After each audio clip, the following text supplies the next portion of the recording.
आज जिस कार्यक्रम के लिए आपके बीच उपस्थित हूँ उसका नाम है नमस्ते बिहार। नमस्ते बिहार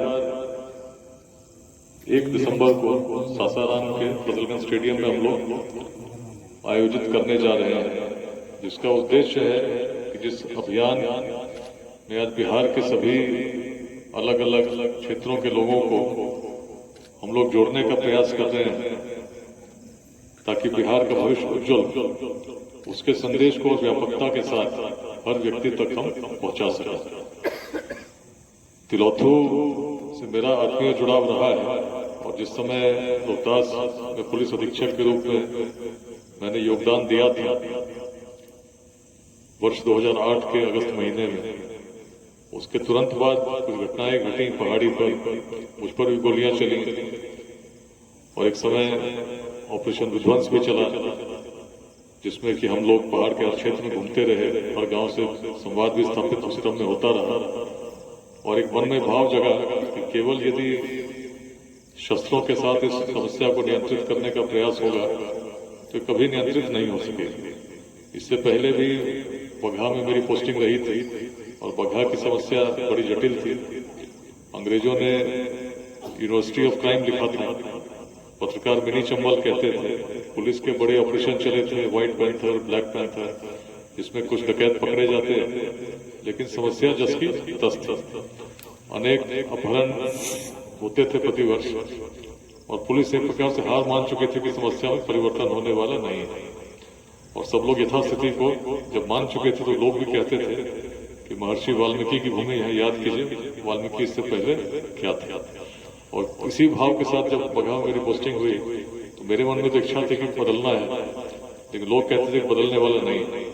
और तब संवाद के माध्यम से अनेक और भी प्रयास हुए। पहला प्रयास हुआ गन्ना कटा, आर्थिक रीढ़ पर डकैतों के हमला किया गया। करीब 26 लाख रुपए 2006-07 में सरकारी खजाने में जमा हुए, लेकिन डकैतों के साथ मुठभेड़ से या आर्थिक रीढ़ पर हमले से भी अधिक प्रभावी यदि कुछ हुआ तो संवाद था, जिसमें हर परिवार के साथ हम लोगों ने संवाद स्थापित किया, उनको समझाने का प्रयास किया कि रत्नाकर यदि रत्नाकर ही रहे होते तो विश्व किस वाल्मीकि को जानता। आप जिस भूमि के संदेश को लेकर इस भूमि को अपराध की भूमि कहते हैं, उसको अलग रूप में देखिए कि यदि रत्नाकर ही रह गए होते तो इतिहास वाल्मीकि को कहा जाना। तो आज भी यदि जो लोग मुख्य धारा से भटके हैं उनको यदि हम लोग प्रेरित करें तो उनके कारण आपके परिवार की जो स्थिति है, लोग बड़े उपेक्षा के साथ देखते हैं, कहते हैं डकैत का परिवार है, लेकिन जब आत्मसमर्पण कर जाएंगे तो लोग उसी परिवार को अलग सम्मान के भाव के साथ देखेंगे कि मुख्य धारा में जुटे। तो इस भाव के साथ जब लोगों से बातें होने लगी तो हमें भी इस बात का अनुमान नहीं था कि इतनी शीघ्रता के साथ 26 गिरोह सरेंडर कर जाएंगे, परंतु ऐसा संभव हुआ और केवल एक वर्ष में जो सालों से व्यवस्था चल रही थी, 100-150 किडनैपिंग प्रति वर्ष होती थी, संख्या शून्य पर आ गई। अभी कुछ दिनों पहले मैं वाल्मीकि नगर से ही घूम के आ रहा था, कुछ लोगों ने देखा होगा, सोशल मीडिया पर मैंने तस्वीरें पोस्ट की थी, जिसमें उस क्षेत्र में जहां कभी फॉरेस्ट के लोग भी जाने में डरते थे, आज पर्यटन व्यापक स्तर पर चल रहा है। बहुत सारे पर्यटक जाते हैं, बाघों की संख्या भी बढ़ी है। उस अनुभव के बाद जो रोहतास आए थे तो मन में भावना तो बाल्यकाल से रही। 9th में थे, बहुत बच्चे 9th में होंगे। भोपाल में पिताजी की पोस्टिंग हुई थी और बच्चों ने तब बिहारी बोल के चिढ़ाया था। उसी समय मन में बड़ी पीड़ा हुई थी कि बिहारी शब्द अपमान का सूचक कैसे हो गया। उससे कुछ दिन पहले नालंदा जाना हुआ था, नालंदा में गाइड ने बताया था कि विश्व भर से लोग आते थे। उसके बाद जब भोपाल में मैंने देखा कि बिहारी शब्द अपमान के सूचक के रूप में, गाली के रूप में उसका प्रयोग किया जाता है, तो जब मन में बहुत पीड़ा हुई तभी मैंने एक संकल्प लिया था कि यदि अपने जीवन काल में बिहारी शब्द को पुनः सम्मान के प्रतीक को स्थापित करने मेरा कोई योगदान हो, तभी अपने जीवन को सार्थक मानूंगा। यात्रा लंबी चलती रही। IIT पहुंचे, उससे पहले पेपर लीक हुआ।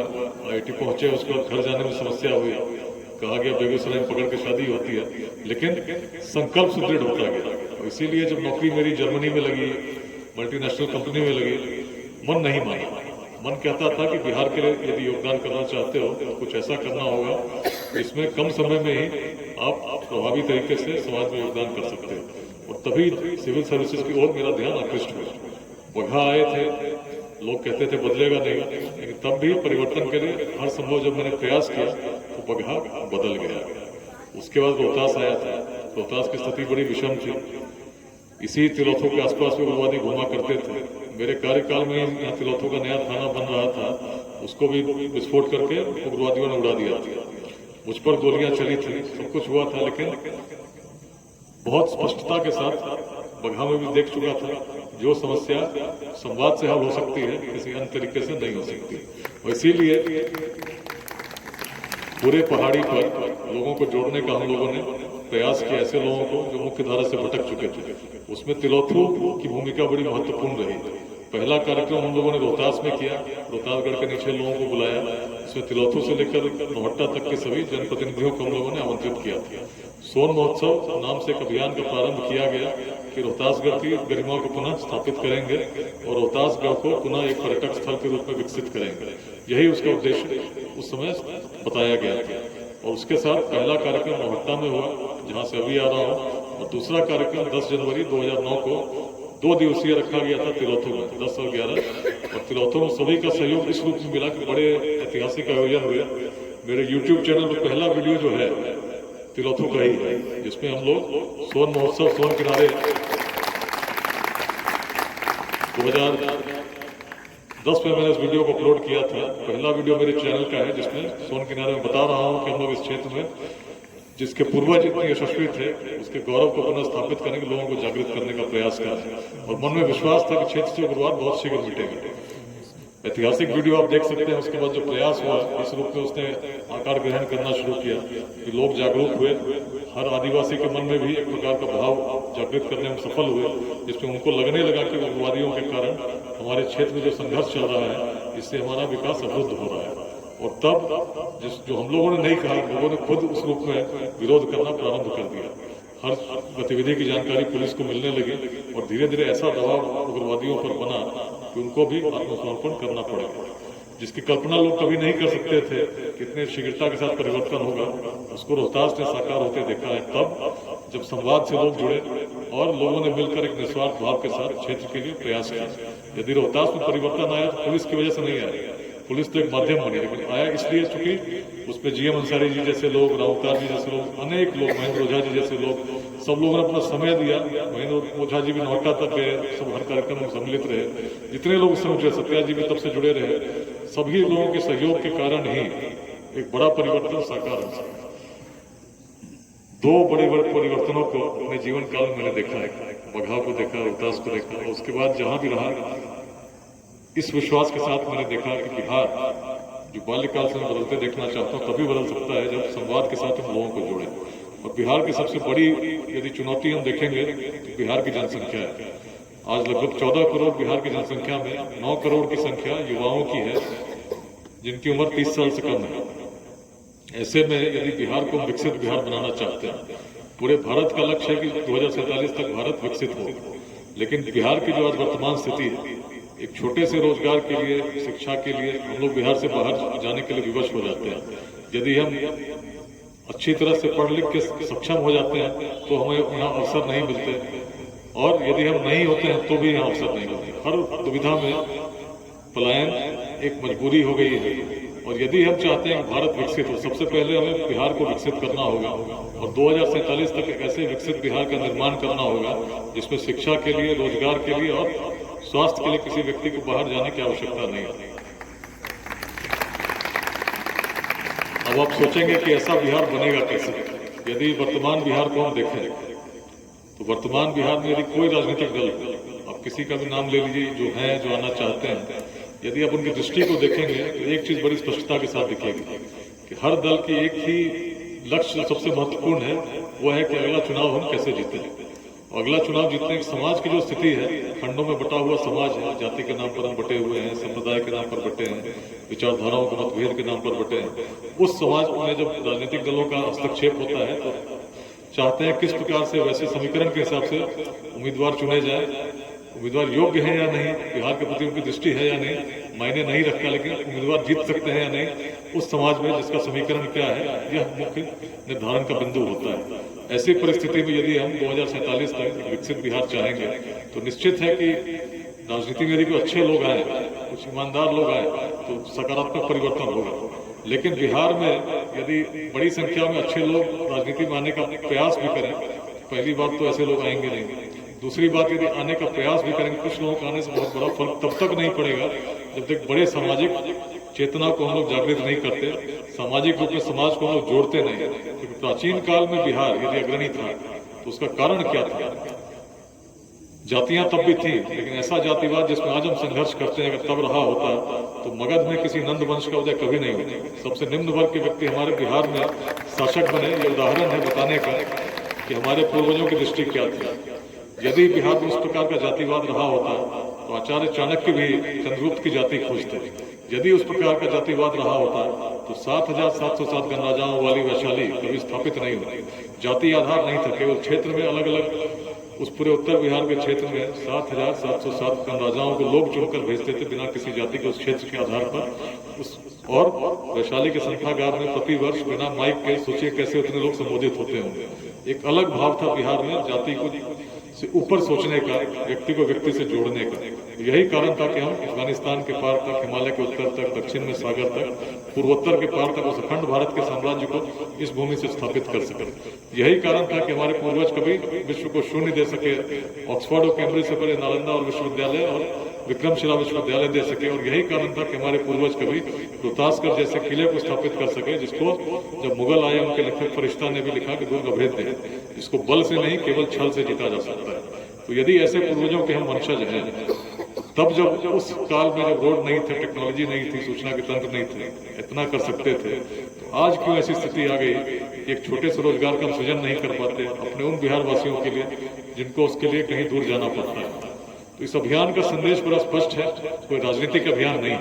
राजनीतिक अभियानों का लक्ष्य होता है चुनाव जीतना। इस अभियान का लक्ष्य केवल और केवल एक है, अपने जीवन काल में बिहार को बदलते देखना और बिहार के उत्कर्ष को स्थापित करना, जो तभी संभव है जब समाज के हर वर्ग को हम जोड़ सकेंगे और हर भेद से ऊपर उठकर राष्ट्र के लिए उसको एक कर सकेंगे। और इसीलिए इस अभियान में हम लोग सभी को जोड़ने का जो प्रयास कर रहे हैं, और 1 लाख से अधिक पूरे बिहार में शिक्षा से लोग जुड़कर योगदान कर रहे हैं। अनेक निःशुल्क पाठशालाएं चल रही, जैसे सत्या जी हमारे यहाँ तिलौथू में चलाते हैं, जिसमें ऐसे वंचित लोगों को शिक्षा की ज्योति से हम लोग लाभान्वित करने का प्रयास कर रहे हैं। कोई भी एक व्यक्ति भी यदि शिक्षा की ज्योति से पिछड़ा रह गया तो सामूहिक रूप में बिहार विकसित नहीं हो सकता। तो हर व्यक्ति को आगे ले जाने का दायित्व हर उस सक्षम व्यक्ति पर है जो शिक्षित है, और इसके लिए हम सभी को मिलकर प्रयास करना होगा। एक बड़ा संदेश हम लोग यही देना चाहते हैं। और दूसरा संदेश ये देना चाहते हैं कि शिक्षा केवल डिग्री तक सीमित न रहे, हम व्यक्ति को स्किल्ड बना सकें ताकि स्वरोजगार के लिए वह सक्षम हो सके। और जब तक कोई व्यक्ति शिक्षित और स्किल्ड हो जाएगा तो निश्चित है कुछ न कुछ स्वरोजगार के लिए अपने साधन स्वतः निर्मित कर लेगा।